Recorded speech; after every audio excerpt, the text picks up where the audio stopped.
I have loved this KW puzzle pendant for almost 3 years now. It's held up beautifully outdoors, but I wanted to switch it up. So I'm trying this flower pendant.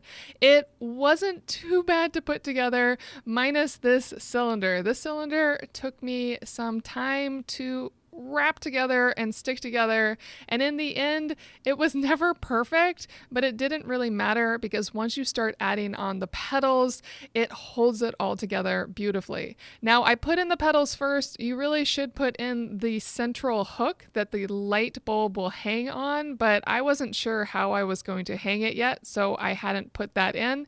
And I did get the 2-pack, and I ended up using the small petals from the second shade on the inside to try to block the floodlight from shining right out of the bottom of this light.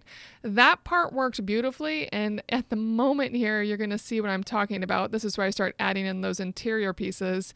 And then it really can just have the light holding it in place. My only issue with it is that since I'm hanging it from an outdoor floodlight hanging from a ceiling, the floodlight itself is way too deep. You can see how much space that floodlight takes. So it wasn't a perfect fit for me, but it's a very cool shade.